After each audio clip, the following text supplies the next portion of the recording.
Matius pasal 21. Yesus masuk ke Yerusalem seperti seorang raja.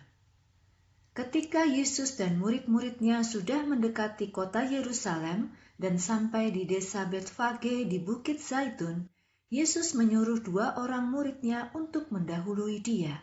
Katanya, "Pergilah ke desa yang di depanmu itu, dan kamu akan segera mendapati seekor keledai betina dan anaknya. Lepaskan ikatannya dan bawalah keduanya kepadaku.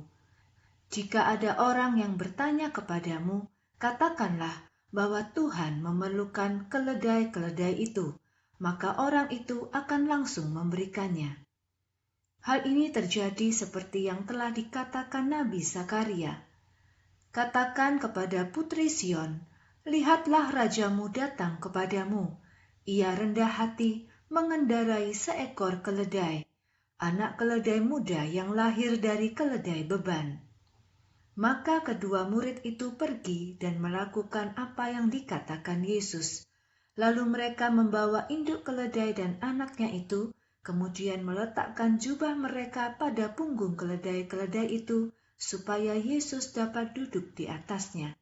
Sepanjang perjalanan ke Yerusalem, serombongan besar orang meletakkan jubah mereka di jalan yang dilewati Yesus.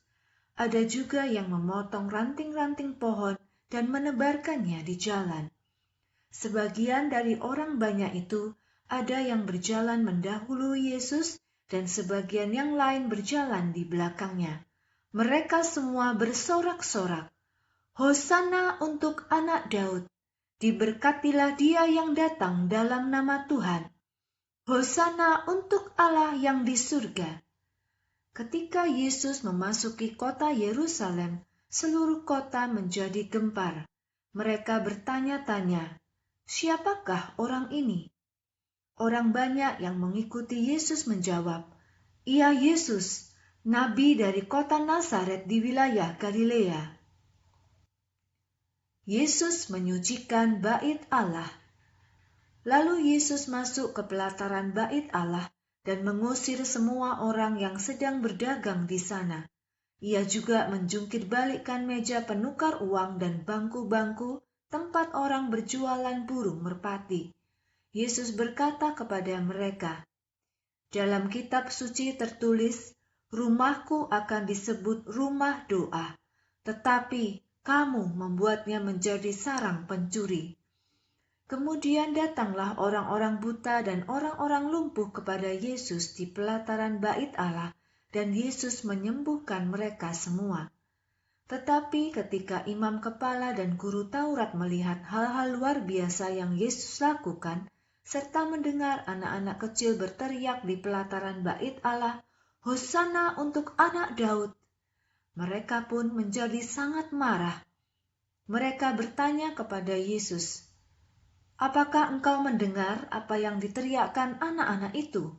Yesus menjawab, "Ya, pernahkah kamu membaca dalam kitab suci bahwa dari mulut anak-anak dan bayi-bayi Tuhan telah menyediakan pujian?" Kemudian Yesus pergi meninggalkan mereka keluar kota, yaitu ke desa Betania, dan bermalam di sana. Yesus menunjukkan kuasa dari iman. Keesokan paginya, ketika Yesus kembali ke kota, ia merasa lapar.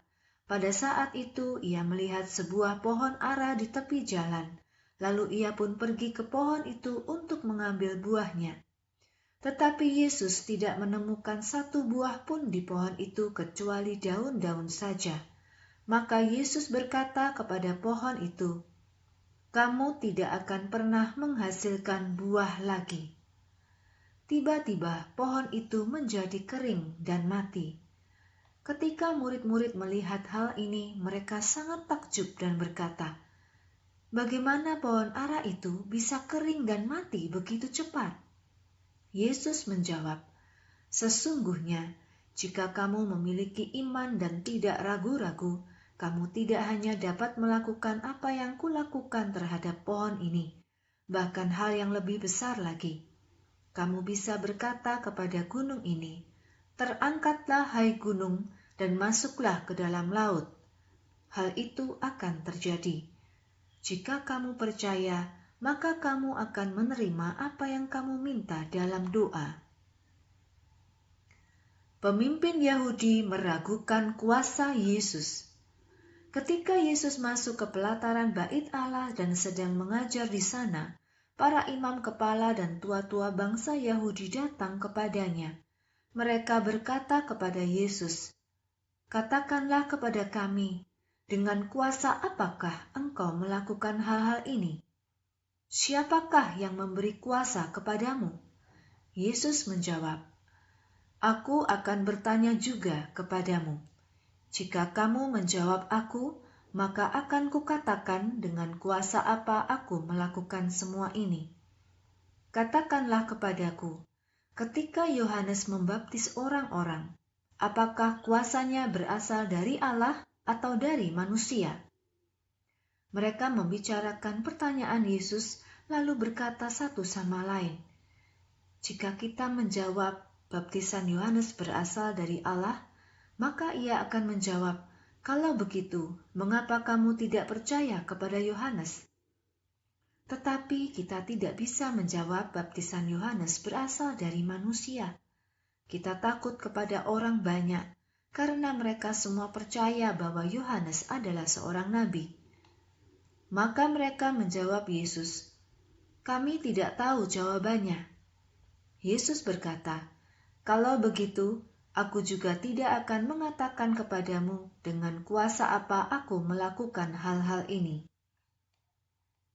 Yesus menggunakan perumpamaan tentang dua anak. "Sekarang katakan kepadaku pendapatmu tentang hal ini. Ada seseorang yang mempunyai dua anak laki-laki.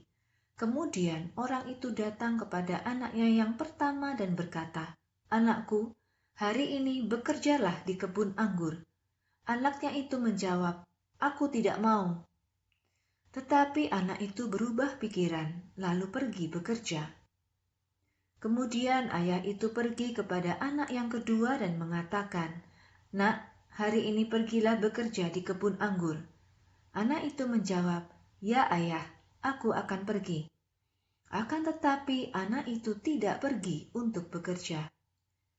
Siapakah dari kedua anak itu yang mematuhi ayahnya?" Para pemimpin Yahudi menjawab, "Anak yang pertama." Yesus berkata kepada mereka, "Sesungguhnya kamu lebih buruk daripada para penagih utang dan pelacur, sebab mereka akan masuk ke dalam kerajaan Allah mendahului kamu.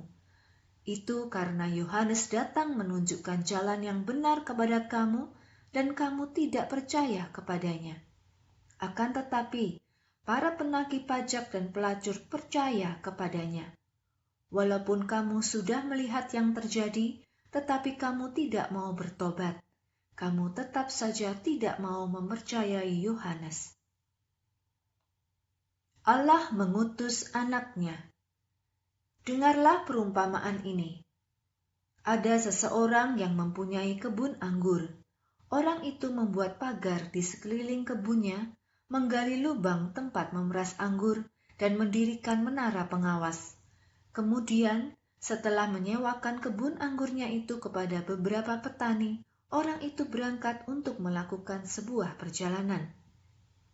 Kemudian tibalah musim panen.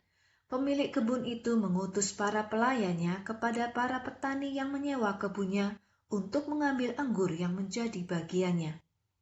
Akan tetapi, para petani menangkap para pelayan itu. Mereka memukul seorang di antaranya, membunuh yang seorang, dan melempari pelayan yang ketiga dengan batu. Maka pemilik kebun itu mengutus pelayan-pelayannya yang lain. Kali ini ia mengutus lebih banyak daripada sebelumnya. Akan tetapi, para petani itu pun melakukan hal yang sama terhadap pelayan-pelayan itu. Akhirnya, pemilik kebun anggur itu memutuskan untuk mengutus anaknya sendiri. Ia berkata, "Para petani itu pasti akan menghormati anakku." Tetapi, ketika para petani itu melihat anak pemilik kebun itu, mereka berkata satu sama lain, "Ia adalah anak pemilik kebun anggur ini, dan akan mewarisi kebun anggurnya. Jika kita membunuhnya, kebun anggur ini akan menjadi milik kita." Maka para petani menangkap anak itu, melemparnya keluar kebun anggur, lalu membunuhnya. Jadi, apa yang akan diperbuat pemilik kebun anggur terhadap para petani itu ketika ia datang? Para imam dan pemimpin Yahudi berkata, "Ia pasti akan membunuh para petani yang jahat itu, kemudian akan menyewakan kebun anggurnya kepada petani-petani yang lain yang mau membayar sewanya apabila musim panen tiba." Yesus berkata kepada mereka, "Kamu pasti sudah membaca tulisan ini dalam kitab suci. Batu yang dibuang oleh tukang bangunan telah menjadi batu penjuru. Tuhan telah membuat hal ini terjadi, yaitu perbuatan yang ajaib bagi kita. Karena itu aku berkata kepadamu, kerajaan Allah akan diambil dari kamu dan akan diberikan kepada orang-orang yang melakukan apa yang Allah inginkan dalam kerajaannya. Siapapun yang jatuh ke atas batu ini akan hancur, dan siapapun yang ditimpa batu ini akan remuk." Ketika imam-imam kepala dan orang-orang Farisi mendengar perumpamaan-perumpamaan ini, mereka mengerti bahwa Yesus sedang berbicara tentang mereka. Karena itu, mereka mencari cara untuk menangkap Yesus. Akan tetapi mereka takut untuk melakukannya, karena orang banyak percaya bahwa Yesus adalah seorang nabi.